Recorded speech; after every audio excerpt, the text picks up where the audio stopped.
जमीन और आसमान का अंतर है। इच्छा रखने वाला व्यक्ति जो है वो बिना कर्म के सब कुछ प्राप्त करना चाहता है, और इच्छा शक्ति वाला बंदा जो है वो सब कुछ अपनी इच्छाओं को पूरा करने के लिए कुछ भी करने के लिए तैयार रहता है, सारे कर्म करता है, सारे एक्शन करता है। और इसीलिए ऊपर वाला बोलता है जो खुद की मदद करता है भगवान से भी उसी की मदद करता है।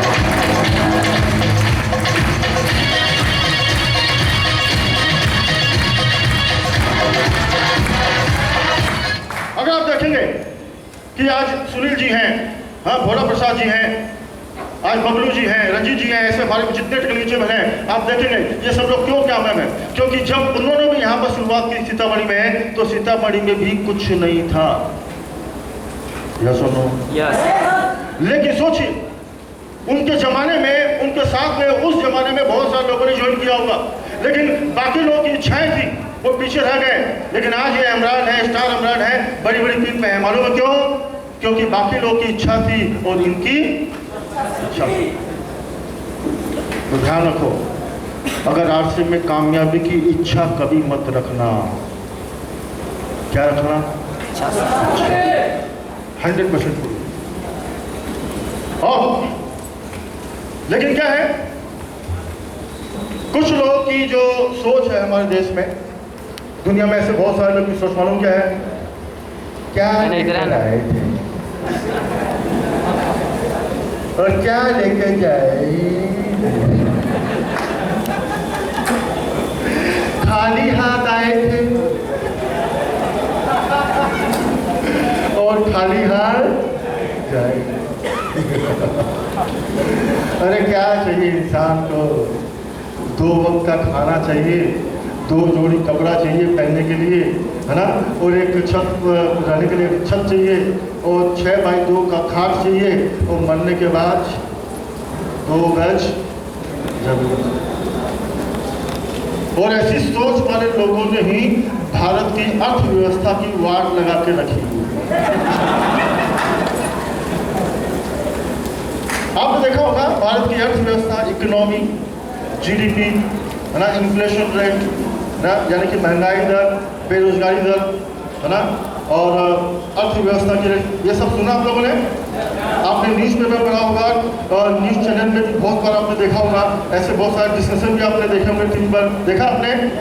कोई मुझे बता सकता है कि भारत की अर्थव्यवस्था, इकोनॉमी, किसी भी देश की इकोनॉमी को, अर्थव्यवस्था को अच्छा करने के लिए ये किसके ऊपर निर्भर है? कोई बता सकता है?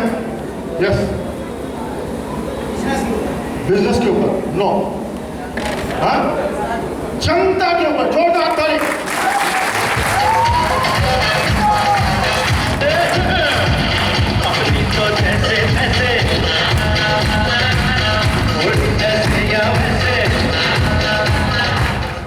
आपको शायद पता नहीं है कि भारत की अर्थव्यवस्था को अच्छा रखने में, उसको सबसे मजबूत बनाने में सबसे बड़ा योगदान आप खुद कर सकते हैं।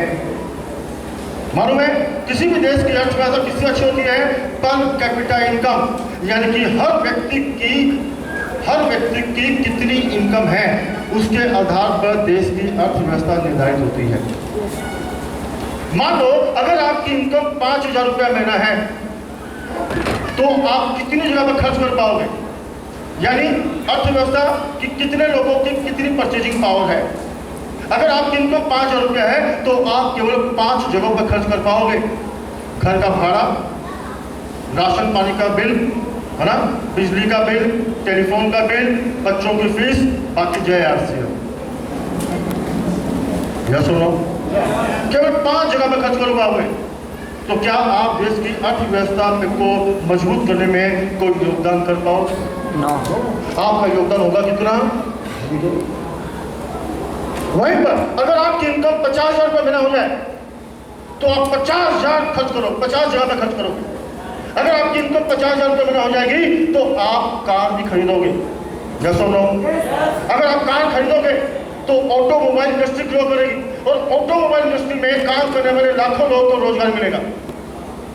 और आपने कार खरीदी तो पेट्रोल और डीजल भी खरीदोगे, तो पेट्रोल इंडस्ट्री ग्रो करेगी, और पेट्रोल इंडस्ट्री में लाखों लोग काम करने वाले को रोजगार मिलेगा। अब आपके पास पैसा होगा तो आप फ्लाइट में भी घूमोगे, तो एयरलाइन इंडस्ट्री ग्रो करेगी और उसमें काम करने वाले लाखों लोगों को रोजगार पैदा हो जाएगा ना। आपके पास पैसा होगा तो आप 5 स्टार होटल में खाना खाना भी जाओगे, या सुनो नहीं तो 5 स्टार होटल इंडस्ट्री ग्रो करेगी। वहीं पर अगर आपकी इनकम 5 लाख रुपए महीना हो जाए तो आप 500 जगह पे खर्च करोगे और 500 इंडस्ट्री को आप बढ़ाओगे। वहीं पर आपकी इनकम अगर 1 करोड़ रुपया महीना हो जाए तो हजारों जगह पर आप खर्च करोगे और हजारों इंडस्ट्री ग्रो करेगी।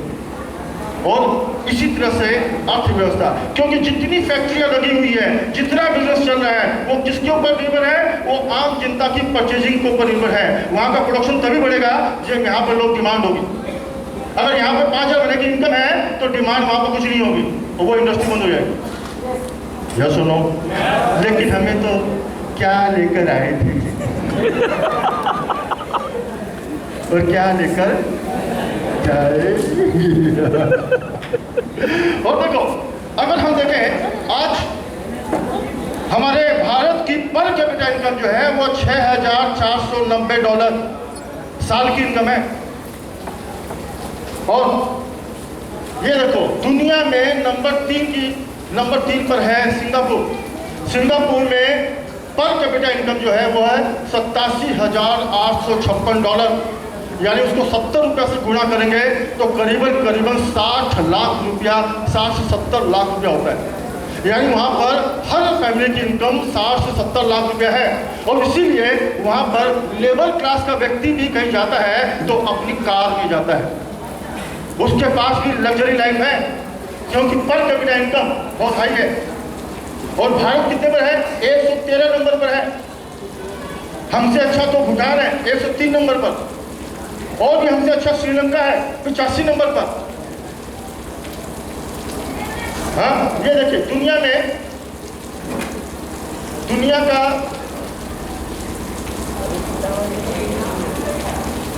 जो नंबर 1 पर है वो कतार है, $1,27,000 के आसपास, यानी कि वहां के हर व्यक्ति की इनकम 1 करोड़ रुपया सालाना है। और क्योंकि वहां के लोग लग्जरी लाइफ के लिए काम करते हैं, वैसा कर्म करते हैं, वैसा सपना रखते हैं, वैसा ड्रीम रखते हैं, और इसीलिए वहाँ के हर व्यक्ति की इनकम इतनी हाई है। और हमारे यहाँ मालूम क्यों है ऐसा? क्या लेकर आए थे क्या लेकर? प्रेम चोपड़ा। लेकिन और मैं आपको बता दूं, एक व्यक्ति को 5,000 से 50 लाख तक पहुंचा सकता है तो वो एकमात्र है आरसीएम बिजनेस।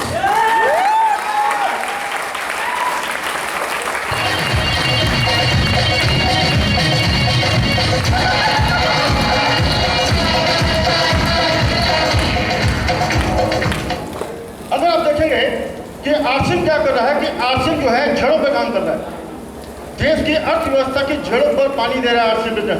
बाकी लोग केवल प्लानिंग करते हैं, वादा करते हैं, लेकिन आरसीएम को मालूम है कि अगर देश की अर्थव्यवस्था को मजबूत करना है तो पर कैपिटा इनकम को बढ़ाना पड़ेगा। और इसीलिए आरसीएम ऐसा सिस्टम लेकर आया है जिससे हर व्यक्ति की इनकम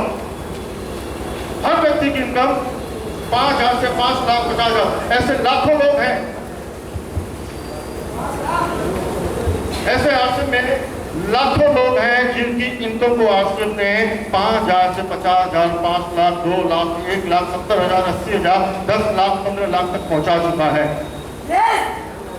सुनील जी, आपकी आरसीएम से पहले इनकम कितनी थी?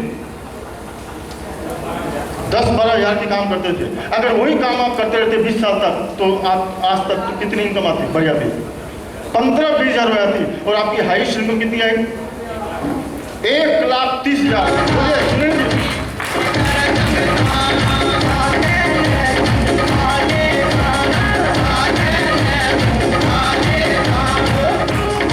देखिए, सुनील जी को उन्होंने 10-15 हज़ार से काम पहुंचा दिया, सीधा 10 गुना।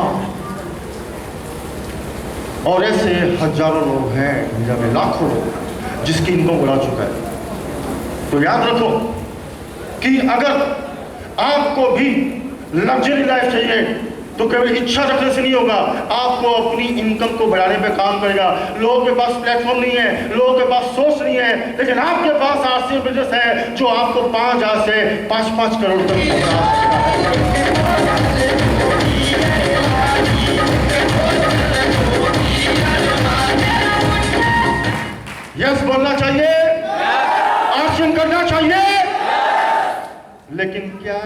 आई थी।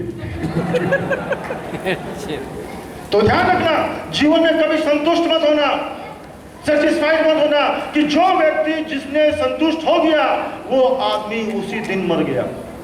He is a dead man। कल्पना करो, अगर आज दुनिया, इंडिया के सारे इंडस्ट्रियलिस्ट, सारे उनके पास इतना पैसा है, टाटा, बिरला, अंबानी, ऐसे हजारों इंडस्ट्रीज हैं जिनके पास इतना पैसा है कि उनके आने वाली 7 पुश्तें दोनों हाथ से पैसा रोज लुटाए तो भी पैसा खत्म नहीं होगा। आने वाली 700 जनरेशन बैंक में खा सकती है, पैसा खत्म नहीं होगा। अगर वो सेटिस्फाइड हो गए कि चलो यार सब बंद करो, बहुत पैसा आ गया, सारे फैक्ट्रियां बंद, सारे ऑफिस बंद, सारा प्रोडक्शन बंद, तो क्या होगा मालूम आपको? पूरे देश में हाहाकार मच जाएगा। पूरे देश में सारा प्रोडक्शन बंद हो जाएगा, कोई माल नहीं मिलेगा आपको, सारा सिस्टम ठप पड़ जाएगा, इकोनॉमी एकदम जमीन पे आ जाएगी, लोग भूखे मरेंगे। क्या लेकर आए थे, क्या लेकर? तो जीवन में कभी संतुष्ट मत होना। अगर आपको 10,000 आ रहा है तो बोलो और चाहिए, 1 लाख चाहिए, 1 लाख आ रहा है तो बोलो और चाहिए, 10 लाख चाहिए, 10 लाख आ रहा है बोलो और चाहिए, 1 करोड़ चाहिए, चाहिए चाहिए चाहिए चाहिए। अगर ऊपर जाओ तो ऊपर जाने से पहले भी साला 10-20 करोड़ रुपए कमा के ही जाओ।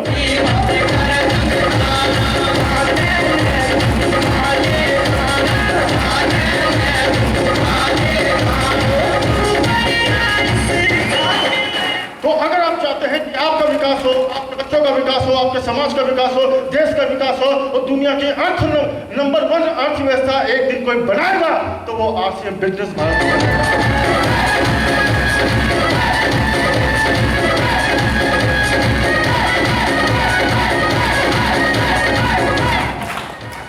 करना चाहिए।